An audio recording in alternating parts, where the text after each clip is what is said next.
Rumah Rombe tidak ada yang tidak mengenal peristiwa ini. Sebuah peristiwa yang dulu sempat membuat geger satu desa. Bahkan begitu mengerikannya tragedi ini, sehingga membuat banyak orang bergidik ngeri setiap melihat saksi bisu peristiwa ini. Ya benar, itu adalah Rumah Rombe. Sebelum saya mulai masuk ke bagian ceritanya, tidak ada salahnya bila saya kembali mengingatkan bahwa peristiwa semacam ini sebenarnya banyak di sekeliling kita. Hanya saja, apakah kita begitu peka untuk menyadarinya?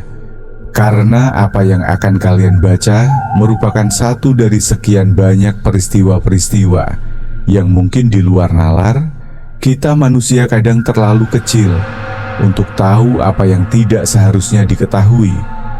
Dan mungkin ketidaktahuan itu adalah hal yang membuat manusia dapat bertahan di tengah banyaknya kengerian di sekeliling kita. Baiklah, cukup untuk intronya. Jadi mari kita mulai ceritanya. Tahun 2005 saya sudah kelas 5 SD. Sebelumnya saya akan ceritakan kembali di mana saya tinggal. Saya tinggal di sebuah kecamatan dengan 2 desa yang dipisahkan oleh sungai kecil. Jauh di hilir sungai ada sebuah pabrik gula bekas peninggalan Belanda. Kita tidak akan membicarakan pabrik itu karena nanti akan ada waktunya untuk saya menceritakan apa yang ada di sana, sesuatu yang kadang tidak bisa diterima oleh akal sehat. Kita masuk ke desa saya lebih dulu, karena apa yang akan saya ceritakan adalah salah satu bagian kolam yang pernah saya saksikan dengan mata kepala saya sendiri. Desa saya dulunya adalah sebuah rawa-rawa sungai yang membelah desa tidak lebih dari sungai kecil yang airnya mengalir dari sungai besar yang jauh di utara. Karena desa saya adalah bekas rawa-rawa, membuat banyak orang berpikir ulang untuk tinggal di tempat ini. Tapi yang saya pernah dengar dari cerita bapak soal desa, saya adalah hanya ada 7 orang yang pertama kali tinggal di wilayah ini. Itu sebelum desa ini resmi dikenal. 7 orang ini adalah cikal bakal yang membabat habis semua tumbuhan liar dan pohon besar untuk dijadikan tempat tinggal. Namun yang harus diketahui sebelum 7 orang ini, rupanya ada satu keluarga yang lebih dahulu tinggal di desa ini. Dia dikenal dengan nama Mbah Putri, wanita parubaya yang tinggal seorang diri di sebuah rumah tua peninggalan Belanda. Disinilah keanehan itu terjadi konon dari cerita bapak. Rumah Mbah Putri adalah sebuah rumah yang menakutkan. Ada perasaan ngeri setiap kali memandang. Dan Mbah Putri sendiri hanya tinggal seorang diri, padahal rumah itu cukup besar untuk ditinggalin sebuah keluarga besar. Disinilah saya patut bangga. Kenapa? Karena 7 orang yang pertama kali membuka lahan desa ini adalah kakek saya. Sekarang saya tahu kenapa kakek saya bisa membagikan tanah yang luas untuk 10 anaknya. 10 anak, bayangkan. Bapak sendiri adalah anak ketiga dari 10 bersaudara. 6 orang lain, saya juga kenal usia mereka hampir sama dengan kakek saya. Dan saya tidak heran tiap melihat mereka dan mendengar cerita bagaimana mereka menjadi yang pertama membuka lahan. Saya sangat bangga. Tapi yang saya ceritakan tidak ada hubungannya dengan mereka. Karena cerita ini dimulai dari rumah Mbah Putri. Seperti saya bilang, Mbah Putri hanya tinggal sendirian. Beliau tidak memiliki seorang anak, apalagi cucu. Jadi apakah Mbah Putri tidak memiliki suami? Jawabannya tidak. Mbak Putri dahulu memiliki suami, namun mereka sudah meninggal. Apa saya baru saja bilang mereka? Ya, mereka yang saya maksud adalah lebih dari 1. Mbah Putri pernah menikah lebih dari 14 kali. Awalnya saya tidak percaya mendengarnya. Maksud saya, mana ada orang yang bisa menikah sampai 14 kali. Tapi kemudian saya percaya ketika cerita itu muncul dari ibu saya sendiri. Lalu, bagaimana bisa? Jawabannya Mbah Putri, Rupanya bukan wanita sembarangan. Banyak yang mengatakan beliau berdarah ningrat, sehingga ilmunya sangat tinggi. Lelaki yang menikahinya tak lebih dari lelaki yang tertarik dengan paras ayu beliau. Namun konon Mbah Putri memiliki perewangan atau pengikut yang tidak pernah suka Mbah Putri dinikahi oleh lelaki biasa, sehingga banyak dari mereka yang akhirnya jatuh sakit kemudian meninggal. Cerita sekedar cerita mitos, terkadang hanya sebuah cerita usang. Saya kadang berpikir lagi, apakah itu benar? Sayangnya saya tidak pernah bertemu dengan Mbah Putri seingat saya. Tapi ibu selalu membantah tiap kali saya bilang bahwa saya tidak kenal dengan Mbah Putri. Ibu akan bilang bahwa waktu saya kecil saya sering digendong sama Mbah Putri, dan beliau sangat menyukai saya. Setiap mendengar ibu ngomong itu saya selalu merinding. Lalu sekarang, apa hubungannya dengan rumah Rombe? Baiklah, setelah ini kita masuk ke menu. Utamanya saya sarankan buat kalian yang membaca ini, saya tidak bermaksud untuk menakut-nakuti kalian atau membuat kalian berpikir bahwa apa yang saya tulis hanya omong kosong. Tapi saya hanya bisa bilang, kejadian yang akan saya ceritakan adalah satu dari sekian banyak hal yang bisa menimpa siapapun. Terkadang kita tidak sendirian. Saya ceritakan dari awal kisah ini dibuka. Seperti yang saya bilang, waktu itu saya masih kelas 5 SD pada tahun 2005. Saya masih tinggal bareng kakek saya, dan tentu saja saudara-saudara bapak. Karena orang zaman dahulu kebanyakan bertetangga dengan saudara kandung mereka sendiri, termasuk bapak di depan rumah saya. Sekitar 300 meter, ada sebuah rumah besar. Megah luasnya sendiri, bisa 6 kali luas rumah saya. Namun semenjak pemiliknya meninggal rumah itu menjadi kosong. Rumah itu adalah rumah milik Mbah Putri. Setiap kali pulang ngaji, mau tidak mau saya bakal lewat samping rumah itu. Dan entah kenapa, setiap melihat rumah itu ada satu titik kecil rasa penasaran yang kadang membuat kaki saya seolah diajak untuk masuk ke sana.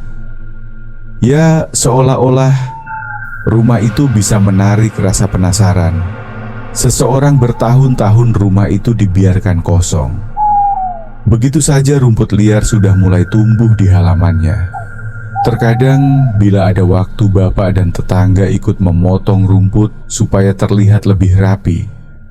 Di depan rumah itu ada sebuah pohon mangga, pohonnya besar, jauh lebih besar dari pohon mangga biasa. Rumahnya sendiri menghadap ke utara, tidak ada pagar di sekelilingnya. Hanya 2 pintu dengan corak Eropa, lantainya masih menggunakan bahan tekel. Saya pernah bertanya kepada ibu, kenapa rumah itu dibiarkan kosong? Ibu bilang, tidak ada yang mewarisi tanah dan rumah itu sampai suatu hari. Saya melihat sebuah mobil kijang lama berhenti di depan rumah. Itu, rupanya rumah itu sudah dibeli, dimiliki oleh seseorang. Dan tidak akan lama lagi rumah yang sudah kosong. Bertahun-tahun itu akan ada yang menempati lagi. Saya punya firasat buruk soal ini. Keluarga Rombe itu yang pertama saya dengar sewaktu ibu ngobrol sama bapak keluarga Rombe bukan orang asli Jawa seingat saya. Beliau berasal dari Kalimantan. Alasan kenapa beliau tinggal di sini adalah karena keluarga Rumpi memiliki bisnis di bidang pembuatan bego SAP untuk padi keluarga Rombe. Dipimpin oleh Ibu Paruhbaya, mungkin usianya sekitar 51 tahun. Masih bugar, beliau menggunakan bahasa Indonesia. Belum bisa menggunakan bahasa Jawa. Beliau memiliki 3 orang anak, yang paling tua adalah Mas Romi. Usianya mungkin 21 tahun. Waktu itu anak keduanya adalah seorang perempuan. Namanya Mbak Rachel. Usianya sekitar 18 tahun. Dan yang bungsu namanya Tommy 14 tahun. Penilaian saya tentang mereka adalah mereka keluarga baik-baik. Bahkan baru pertama kali kenal mereka membagi-bagikan makanan ke tetangga. Selain itu mereka juga tidak pernah lupa menyapa tetangga. Bukan kriteria orang kaya yang sombong. Lalu semua dimulai pada saat itu. Suatu malam, Bu Rombe pernah bermimpi. Beliau didatangi oleh orang yang tubuhnya besar dan tinggi, kulitnya hitam pekat, sehingga wajahnya tidak kelihatan. Tidak hanya satu, melainkan bergerombol. Mereka meminta Bu Rombe mengikutinya. Saya ingat karena Bu Rombe pertama kali menceritakan ini kepada ibu saya. Saya hanya mencuri dengar, dan karena waktu itu saya hanya anak kelas 5 SD. Mungkin pikir ibu saya tidak akan mengerti. Saya bisa melihat mata Bu Rombe berair, seperti menangis, bibirnya gemetar. Ibu hanya mengatakan agar beliau tenang, sesekali mengelus bahu. Kumpulan makhluk hitam itu membawa Bu Rombe bertemu dengan satu makhluk yang besarnya berkali-kali lipat dari makhluk yang membawanya. Sebegitu besarnya sampai Bu Rombe tidak bisa melihat wajahnya. Ibu hanya mengatakan, "Dalbo hantu tinggi besar." Saat bertemu Bu Rombe, mendengar makhluk itu berbicara bahwa mereka tidak keberatan keluarga Bu Rombe tinggal di sini. Namun mereka mengingatkan untuk berhati-hati selama tinggal di rumah ini. Bu Rombe tidak mengerti maksud ucapan itu. Saya hanya mendengar dan masih bisa melihat wajah ngeri Bu Rombe. Setelah itu Bu Rombe terbangun begitu saja. Sejak saat itu banyak kejadian janggal terjadi, dan ini semua hanya menimpa Bu Rombe. Mula-mula waktu Bu Rombe mendengar suara bising di dapur, beliau pergi untuk melihat. Dan ketika sampai di dapur, beliau melihat gayung melayang. Begitu saja. Awalnya ini semua masih bisa ditahan oleh Bu Rombe karena beliau adalah Kristen yang taat. Namun semakin lama semakin menjadi-jadi. Kamar Bu Rombe ada di dekat ruang tamu, di lorong pertama. Di samping jendelanya ada pohon jambu air. Pernah waktu beliau sedang tidur, ada suara tawa cikikikan dari luar jendelanya. Karena penasaran, beliau mengintip lewat celah jendela. Dan betapa terkejutnya beliau waktu melihat ada wanita bergaun merah duduk di salah satu tiang pohon jambu air, menatapnya dengan mata hitam. Semua kejadian ini hanya diceritakan kepada ibu, karena rumah saya adalah rumah yang paling dekat dengan rumah Bu Rombe. Selain itu, ibu bila ada kesulitan keuangan, Bu Rombe lah yang selalu membantu. Ibu pernah memberi saran untuk memanggil kiai atau orang pintar, tapi Bu Rombe menolaknya. Beliau adalah umat Kristen yang taat, dan memanggil kiai atau orang pintar tidak ada dalam imannya. Namun bukan berarti Bu Rombe pasrah. Dengan keadaan ini, pernah ia memanggil teman gerejanya, seorang wanita uzur. Dan ketika wanita itu menetap semalam, wanita itu menjerit henti-hentinya dan mengatakan bahwa rumah ini dibangun di tanah terkutuk. Hal ini sempat membuat orang-orang desa berkumpul, karena wanita itu terus berteriak dan menjerit seperti kesetanan. Bu Rombe semakin takut. Sementara anak-anaknya tidak tahu apa-apa. Semua gangguan-gangguan itu rupanya terus berlanjut dan menjadi semacam rutinitas bagi Rombe, sampai beliau tahu di mana tempat dan siapa penunggunya. Hal ini belum menimbulkan konflik kekerasan fisik. Sampai Bu Rombe kembali bermimpi, mimpi yang sama, bertemu dengan makhluk hitam dan membawanya ke sosok besar dan tinggi itu lagi. Kali ini suaranya marah, sangat marah, sehingga Bu Rombe sampai menangis sejadi-jadinya keesokan harinya. Konon beliau marah karena ada tamu yang tidak diundang. Sampai sini saya bakal masuk ke cerita yang sebenarnya, tapi karena sudah larut, saya lanjut besok saja. Cerita ini masih panjang. Karena cerita ini tidak berakhir di keluarga Bu Rombe, masih ada 2 keluarga lain yang akan tertimpa bencana ini. Hari berganti hari, dan saya bisa melihat sendiri perubahan yang terjadi dengan Bu Rombe. Beliau menjadi lebih kurus, pucat dan tampak letih. Saya bisa menebak bahwa mungkin tidur adalah hal yang paling dia hindari. Mengingat ketika beliau bercerita kepada ibu bahwa makhluk itu semakin intens, mengganggunya, menteror dengan ada marah yang bahkan Bu Rombe sendiri tidak mengetahui sebabnya. Tamu tak diundang. Ibu selalu memberi saran agar Bu Rombe mencari pertolongan seseorang yang mungkin tahu hal-hal yang mengganggunya, namun Bu Rombe selalu menolaknya. Beliau percaya dengan kekuatan Tuhan dan imannya. Siang itu saya lagi makan di teras. Saya kaget waktu Mbak Rachel menghampiri saya. "Mak di mana?" tanyanya, wajahnya panik.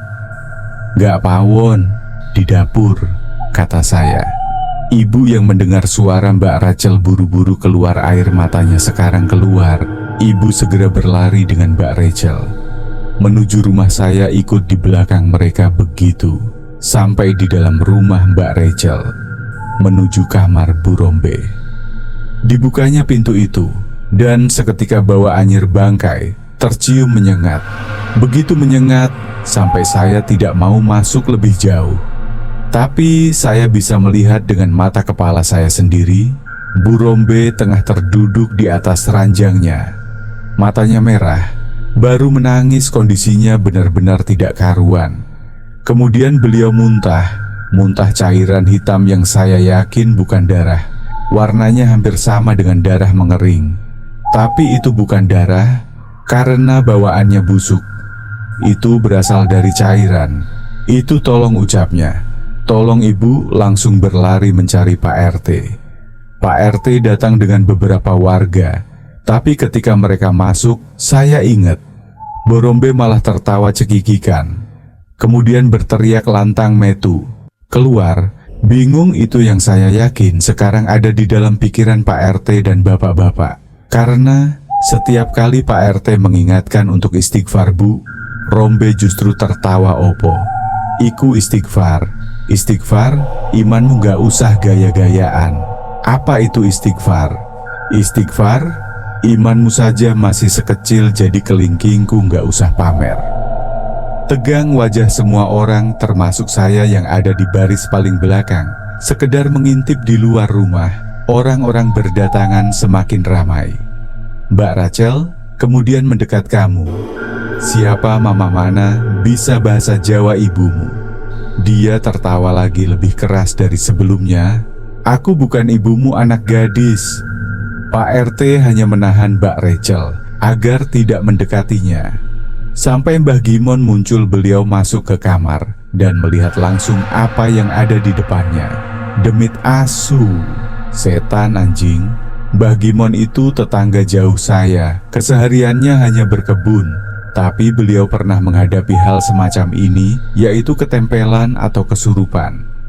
Yang bikin saya takjub, bagimu tidak membaca ayat suci untuk hal mistis semacam ini, karena setahu saya cara itu yang dilakukan untuk mengusir. Sebaliknya Mbah Gimon hanya menekan jari kaki Bu Rombe, lalu Bu Rombe menjerit sambil memaki-maki. Bapak-bapak berinisi hati memegangi badan Bu Rombe yang mulai mencakari wajahnya sendiri. Setelah beberapa saat Bu Rombe jatuh pingsan, Mbah Gimon kemudian melotot melihat ke kamar Bu Rombe seperti ada yang beliau cari. "Di mana ini?" katanya. "Gulain opo to, Pak?" "Cari apa, Pak?" kata warga yang kebingungan. Keluar dari kamar Bu Rombe, berbelok masuk kamar Mbak Rachel. Semua orang mengikuti. Akhirnya dia membawa keluar sebuah boneka beruang kecil. "Kamu dapat dari mana ini, Nak?" Mbak Rachel yang awalnya kebingungan lalu menjawab, "Dikasih Mbah sama seseorang waktu pulang sekolah. Ojok-ojo gelem, yo nduk lek ono, sing keki. Jangan mau lagi ya, Nak. Kalau ada yang ngasih-ngasih lagi." Dirobeknya boneka itu, dan di dalamnya ada boneka kayu kecil Di ujungnya ada beberapa helai rambut. Ono sing gak seneng sampai keluarga iki pantes firasatku elek terus. Ada yang nenggak suka sama keluarga ini. Pantas saja firasatku jelek terus setiap melewati rumah ini. Ibu saya maju dan menceritakan semuanya. "Oalah ngono toh. Owalah begitu rupanya," kata Mbah Gimon. "Disinilah Mbah Gimon akan membuka rahasia yang nanti bakal jadi bencana fatal bagi keluargamu Burombe." Burombe akhirnya tahu apa yang menimpa mereka, termasuk maksud dari tamu itu yang rupanya Mbak Rachel lah, yang membawa benda asing masuk ibaratnya ada tamu yang tidak diundang masuk ke kawasan yang padat makhluk begituan. Hal itulah yang membuat mereka begitu murka. Mbah Gimon bertanya pada Burombe, apakah beliau setuju bila urusan soal rumah ini diserahkan kepada beliau? Karena sejujurnya Mbah Gimon tidak tega melihat Burombe disiksa dengan cara seperti ini. "Saya Kristen, Pak, jadi kurang percaya hal begituan. Mohon maaf," ucap beliau saya yang selalu bersama ibu mendengar Mbah Gimon mengatakan, "Jaga Gandrang, itu yang neror dirimu bila kamu ingin tahu." Ibu menjelaskan kepada Burombe dan Burombe kemudian bertanya, "Apa itu jaga Gandrang, Mbah?" tanya Burombe. "Pasukan jin," kata Mbah Gimon. "Sudah lama ditanam oleh yang punya rumah. Ini dulu kamu tidak disukai sebenarnya di sini. Nggak diterima. Tahu akibatnya?" Ibu yang menerjemahkan. "Apa akibatnya, Mbah?" kata Burombe. "Apes ajur bosok mati sial hancur busuk dan mati," kata Mbah Gimon. Ibu sampai tidak bisa menjelaskan itu kepada Burombe. Beliau hanya bersimpati, namun Burombe tampaknya tahu apa yang diucapkan Mbah Gimon. "Lalu saya harus apa, Mbah?" "Dibongkar saja semua. Bila kamu percaya, aku mungkin bisa membongkarnya," Burombe kemudian mengiyakan tawaran Mbah Gimon. 7 hari, kata Mbah Gimon. Beliau mau berpuasa terlebih dahulu. Saya ingat malam itu ramai karena sampai mengadakan bantengan. Memotong kepala sapi sampai tumpangan warga, semua itu ditanggung oleh Burombe. Keesokan malamnya Mbah Gimon memulai ritualnya. Beliau hanya memutari rumah beberapa kali, tampak menancapkan pasak-pasaknya dari bambu kuning, dan di ujungnya ada tali pocong. Burombe hanya duduk di teras, sementara warga berkerumun melihat seperti pertunjukan. Saya kadang meringis jika mengingat ini. Maksud saya, hal yang seperti ini memang seharusnya tidak perlu dibuat saya buah ini, namun omongan dari mulut ke mulut. Dan tentu maksud tujuan asli Mbah Gimon seolah menguburkan niat baik beliau menjadi ajang pamer ilmu. Saya tidak boleh keluar rumah, padahal banyak warga yang menonton langsung. Akhirnya saya hanya bisa mencuri lihat dari jendela kamar. Di sini malah petaka terjadi. Saya tidak tahu apa yang dilakukan Mbah Gimon, karena 9 orang langsung jatuh pingsan. Hal ini membuat warga panik. Tapi bagimu hanya bilang mereka hanya kerasukan biasa. Bukan hal serius, kadang malah petaka kecil adalah pertanda untuk malapetaka yang lebih besar. Acara yang semula ramai menjadi sepi. Hening saya yang di dalam rumah bahkan bisa merasakan angin sudah berubah, jauh lebih dingin imbasnya. Dimulai ketika Burombe tiba-tiba menangis.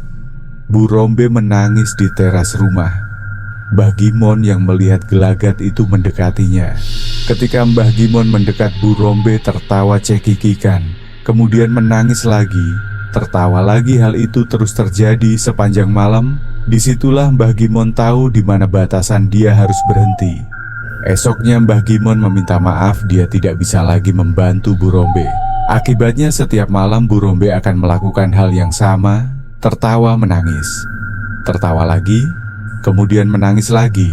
Namun yang paling buruk dari itu adalah di punggung.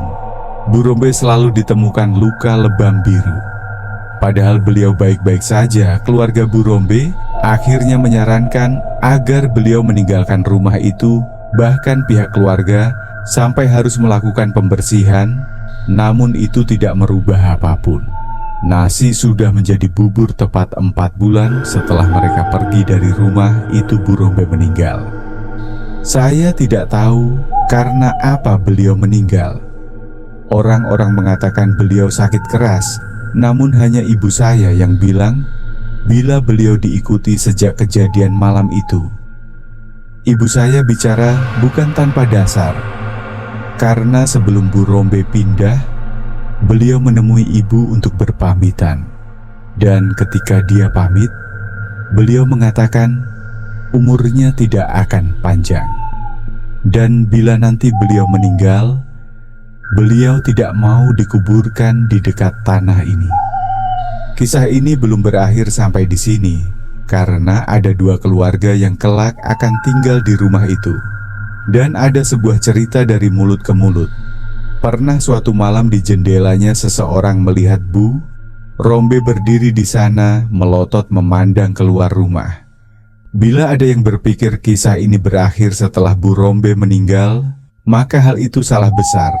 Justru konon cerita dari mulut ke mulut bila seringkali ada yang melihat lampu di rumah itu menyala, padahal rumah itu sudah dibiarkan kosong. Kisah ini belum berakhir sampai di sini, karena ada 2 keluarga yang kelak akan tinggal di rumah itu. Dan ada sebuah cerita dari mulut ke mulut.